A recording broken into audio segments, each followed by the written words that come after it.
Oh, you who believe, give charity for the pleasure of Allah, the pleasure of Allah. Oh, you who believe, read the Quran every night of Ramadan, night of Ramadan. Welcome, O Ramadan. It is Ramadan. It is Ramadan.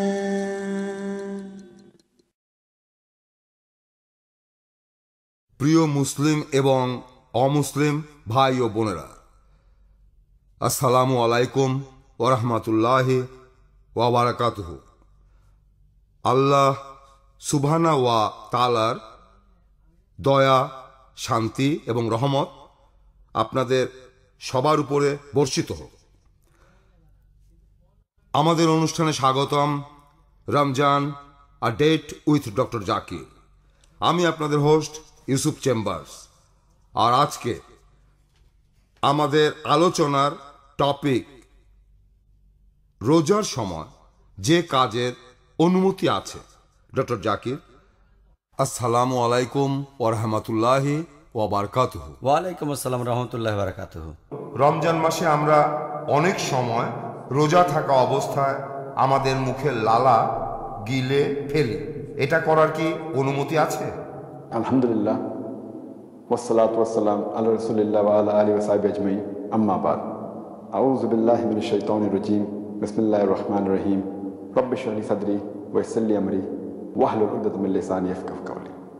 যদি মুখের লালা গিলে ফেলার কথা বলতে হয়, এটা একটা ন্যাচারাল কাজ, নর্মাল কাজ। বর্তমান সায়েন্স আমাদের বলে যে প্রতিদিন আমার জিভে কয়েক লিটার লালা উৎপন্ন হয়ে থাকে। আর এটা নর্মাল, এটা ন্যাচারাল যে মানুষ লালা গিলে ফেলবে, ভেতরে চলে যাবে, এটাকে অ্যাভয়েড করা যায় না।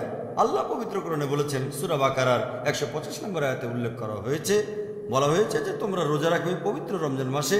অসুস্থ থাকলে বা ভ্রমণ করলে সেই রোজাটা পরে রাখতে হবে। তারপর বলা হয়েছে আল্লাহ সুবহানাহু ওয়া তাআলা এটা তোমাদের জন্য সহজ করে দিতে চান, কঠিন অবস্থায় ফেলতে চান না।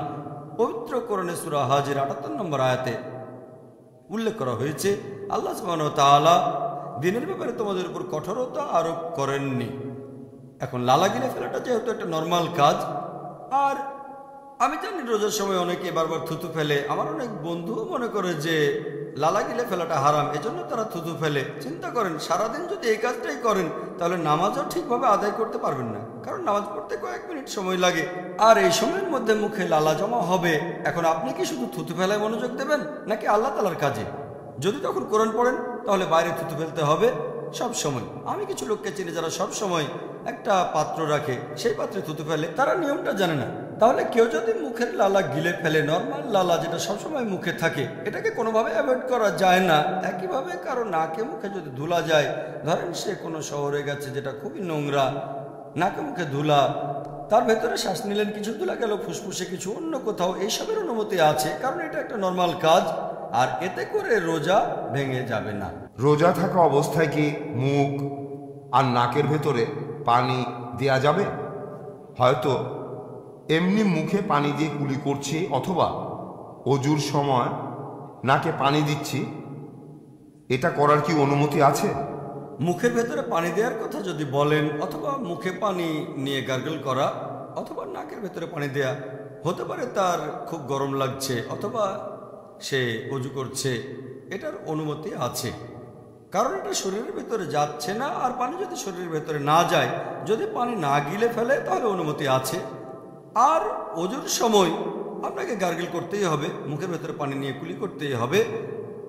আর এই অজু করা হচ্ছে ফরজ নামাজ পড়ার আগে। রোজা অবস্থায় আপনি নামাজ পড়বেন, অজু করতে হবে, তাহলে এটা নিষিদ্ধ হবে কেন? তাহলে কেউ যদি মুখের ভেতরে পানি দেয়, অজুর সময় গার্গল করে বা অন্য কিছু, তাকে খেয়াল রাখতে হবে যেন পানিটা না গিলে ফেলে। আর যখন সে নাকে পানি দেয়, কিছু লোকে মনে করে যে এতে রোজা ভেঙে যায়, এর ভিত্তি একটা হাদিস। আর এজন্যই অজুর সময় নাকের মাথায় একটু পানি ছুঁয়ে দেয়, ভেতরে পানি দেয় না। কারণ আমাদের নবীজি মুহাম্মদ সাল্লাল্লাহু আলাইহি সাল্লামের একটা হাদিস আছে, এই হাদিসটার উল্লেখ আছে সুন্নান আবু দাউদে 2 নম্বর খণ্ড, বুক অব ফাস্টিং 2360 নম্বর হাদিস। আমাদের নবীজি বলেছেন, তোমরা ওজুর সময় নাকে প্রচুর পানি দেবে, শুধু রোজার সময় বাদে। তার মানে নবীজি আমাদের বলেছেন ওজুর সময় নাকে বেশি করে পানি দিতে, শুধুমাত্র রোজার সময় বাদে। তার মানে যদি নাক দিয়ে পানি গলা থেকে পেটে চলে যায় তাহলে রোজা ভেঙে যাবে। তার মানে এই না যে নাকের ভেতর পানি দেয়া নিষিদ্ধ। এমনিতে যদি পানি দেন, সাধারণত গলার ভেতরে যায় না, বেশি করে যদি দেন তাহলেও ভেতরে যাবে না, তবে যেতে পারে। তাই নবীজি সাবধান করে বলেছেন যে রোজা থাকা অবস্থায় নাকে বেশি পানি দিও না। এটা ছাড়া সব ঠিক আছে। এই হাদিসটা প্রমাণ করে নাকের ভেতরে পানি দেওয়ার অনুমতি আছে, তবে সাবধান থাকবেন, নাক দিয়ে বেশি পানি নেবেন না। তবে অনিচ্ছাকৃতভাবে ওযু করার সময় বা গার্গল করার সময় যদি ভেতরে পানি চলে যায়, ইনশাল্লাহ আল্লাহ ক্ষমা করে দেবেন, কারণ এটা অনিচ্ছাকৃতভাবে। আচ্ছা, অনিচ্ছাকৃতভাবে পানি খেলে রোজা ভাঙবে না, ঠিক না? আল্লাহ সুবহানাহু ওয়া তাআলা আমাদের তাহলে ক্ষমা করবেন। এখন আমরা এর আগে একটা আলোচনায় রোজা অবস্থায় পানি খাওয়ার কথা বলেছিলাম। এখন সেই প্রশ্নের উত্তরটার সাথে এই প্রশ্নটারও একটা সম্পর্ক আছে। এখন রোজা থাকা অবস্থায় কেউ যদি কিছু খেয়ে ফেলেন বা পান করেন অনিচ্ছাকৃতভাবে, তাহলে কি তার রোজা ভেঙে যাবে? যদি কেউ অনিচ্ছাকৃতভাবে কিছু খেয়ে ফেলে বা পান করে ফেলে, হয়তো সে ভুলে গিয়েছিল, এতে রোজা ভাঙবে না। আর এমনটা সাধারণত রমজানের প্রথম দিকে বেশি হয়ে থাকে। মানুষ তার দৈনন্দিন কাজে অভ্যস্ত থাকে, হঠাৎ করে রমজান আসলো, অনিচ্ছাকৃতভাবে সে রান্নাঘরে গিয়ে পানির বোতলটা নিয়ে গ্লাসে ঢেলে খেতে পারে। কেউ হয়তো সকালের জগিং করার পরে পানি খায়, এমন হতে পারে। এখন নবীজি সাল্লাল্লাহু আলাইহি ওয়াসাল্লামের একটা হাদিস অনুযায়ী, যেটার উল্লেখ আছে সহিহ বুখারীতে 3 নম্বর খণ্ড, বুক অব ফাস্টিং 1933 নম্বর হাদিস, নবীজি সাল্লাল্লাহু আলাইহি সাল্লাম বলেছেন, যদি কেউ অনিচ্ছাকৃতভাবে পানাহার করে ফেলে তাকে সেদিনের রোজাটা রাখতে হবে, তার রোজা ভেঙে যায়নি।